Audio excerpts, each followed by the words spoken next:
We showed it to James Horner, who was deciding whether or not to score the film. He came in to look at it at an early stage. He was the first person not associated with the movie to that point to see it. He was the first person coming in cold. And we showed him the film, and when the lights came up, he got up and left the room. And I thought, oh my God, it's so bad he can't even say, it's interesting, but you know what, fellas, I'm too busy to do it. He just left the room. And I almost, the veins in my wrist opened up almost by themselves. And his agent, Mike Gorfain, said, geez, fella, I'm sorry. I don't know what to say. I apologize. And he went out into the hallway, and he came back and he said, James is composing himself out there. He was so moved. And he was, in fact, he came back in very teary-eyed, and he said, I'm speechless. And I said, well, you don't have to say much, just say yes. And he said, yes. And that's the day I thought, wow, this is different. This is good.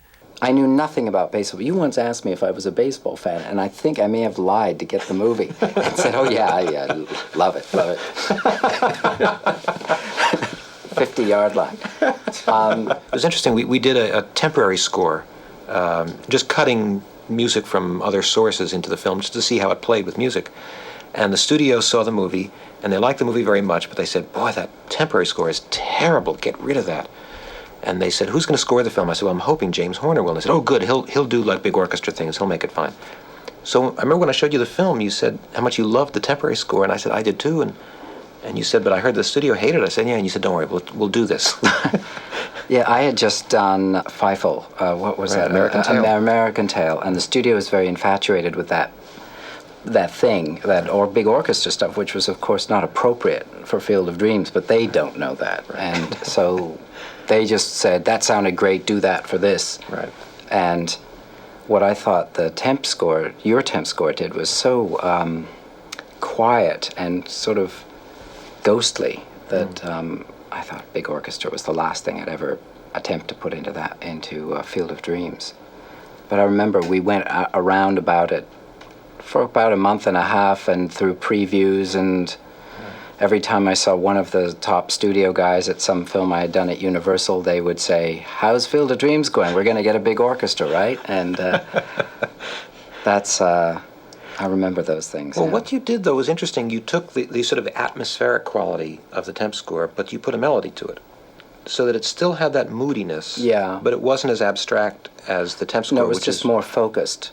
Being able to focus some of the emotions that are called the wistful quality and the loss. So before you orchestrated the movie, before you even decided what pieces would go where in the movie, you wrote a couple of themes, just little one-line themes.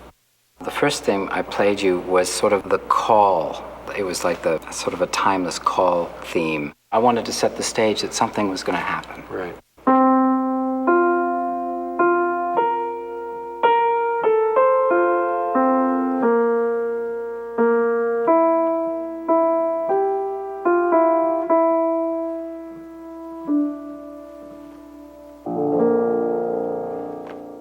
And then there was a theme that you called the Irish theme.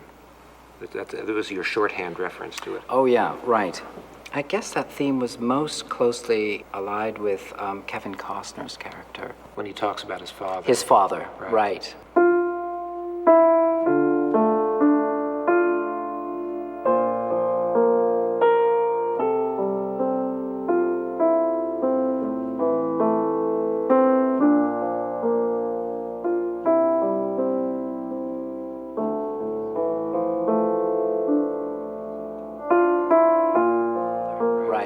And then we tried a lot of things by feel, where I would play like the chords.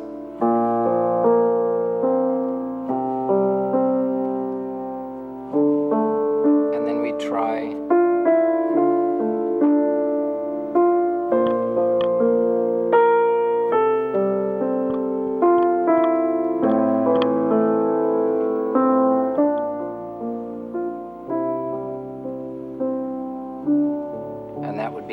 Certain scenes that would be the only kind of instance of it, and it wouldn't be fully fleshed out, and then other times it would be elaborated on. And then at the end, the whole orchestra plays. The whole orchestra amplifies it, yeah, at the end. Right.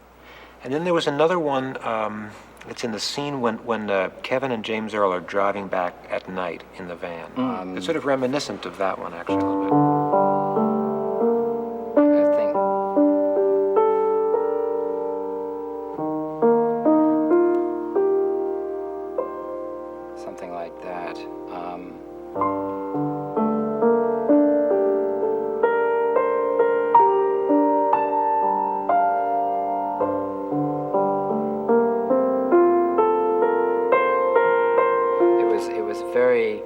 One thing I love about this theme is that it's neither sad, it's not any one emotion. It's whatever you read into it at that moment. Right.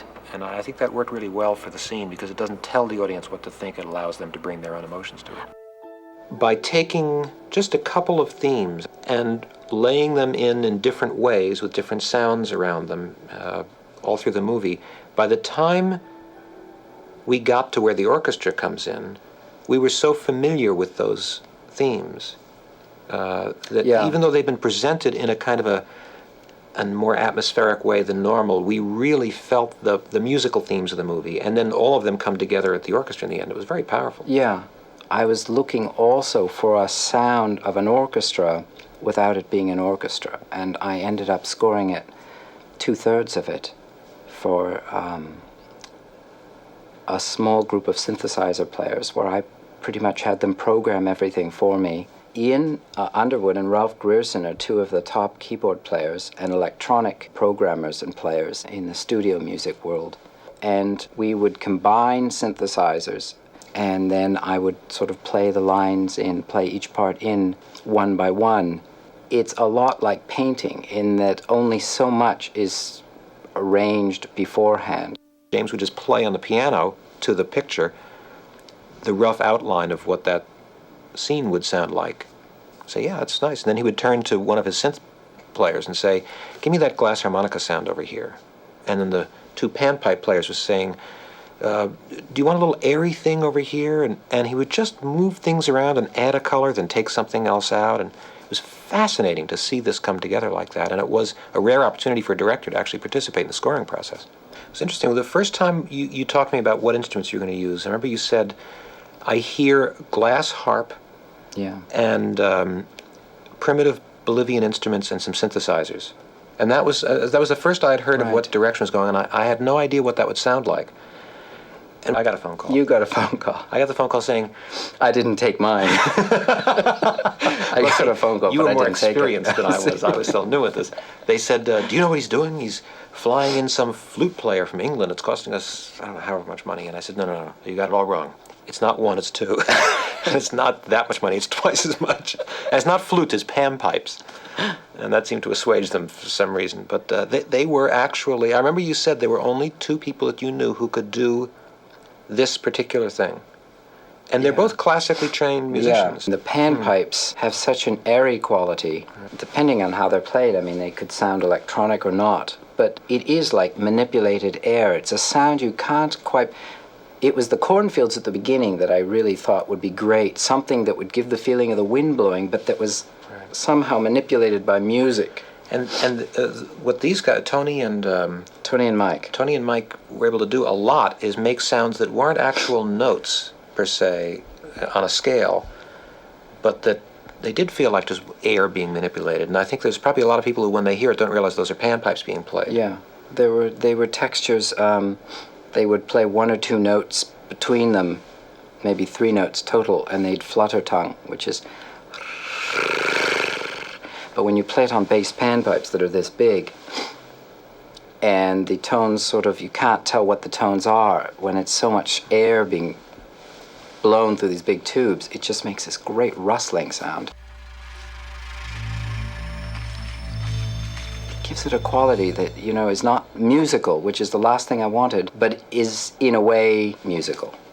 And they'd have to tune their flutes with peanuts. You know, they keep a little dish of Planters peanuts and various nuts, because they would bite off a little piece and put a little piece down to bring the pitch up, because when you drop a piece of peanut down, you're essentially blocking up part of the length, and so the thing gets shorter and the pitch goes up, etc. And then they tip it upside down and get it out to make it lower again, those kind of things. Yeah, and I didn't know that's what they're doing. I saw this jar of nuts, and I was talking to them, and I reached in, I grabbed one, and I thought, man, these nuts are like stale. These are really old. And I realized this is what they've been tuning their instruments with for a couple of years. Exactly. I felt very badly.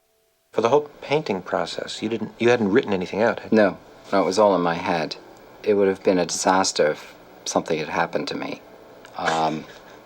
But only for that reason. For that reason, yeah. There was a problem afterwards when the copyright department at the studio called me and asked me for the score. I mean, that went on for 3 weeks. That was unheard of. There was no score for this Oh, I never film. heard this. Oh gosh, I must have gotten 36 calls, and my agent got calls. They thought that I was playing a game, and I somehow didn't want to turn in music to them. But there was no printed music at all. So literally the first 2/3 of the movie was not, I wouldn't say improvised, but it was written and performed at the same time in the studio. Absolutely. Had anybody else done that to that point that you know of? Not that I know of.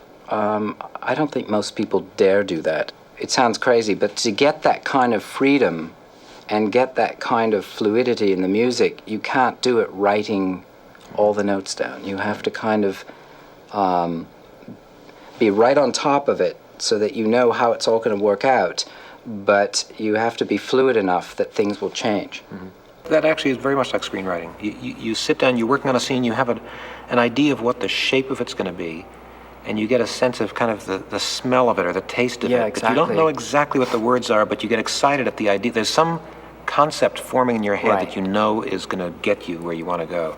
And sometimes you're fortunate enough to work on something where you say, I nailed it. And I sort of felt that on Field of Dreams, which is, I must say, a wonderful feeling. And the freedom that you gave me is a wonderful thing to have, because a lot of filmmakers don't trust their composers that much. And well, I didn't know you well enough then to not trust you. Oh, smart.